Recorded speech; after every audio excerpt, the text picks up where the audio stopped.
तर मुंबईतील मालाडमध्ये 5,000 कोटींचा पीएपी घोटाळा झाल्याचा आरोप वर्षा गायकवाड यांनी केलाय।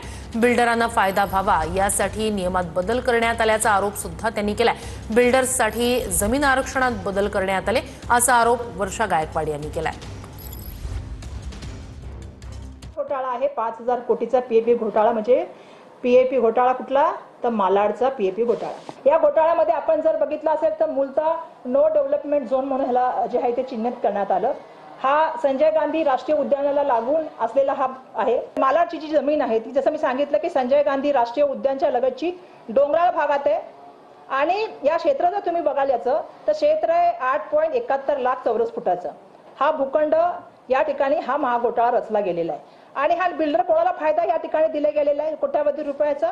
तर त्या लाडक्या बिल्डरचं नाव आहे डीबी रियालिटी। भूखंडामध्ये आता याला पोलीस हाऊसिंग म्हणून आरक्षित करण्याचा निर्णय करण्यात आला।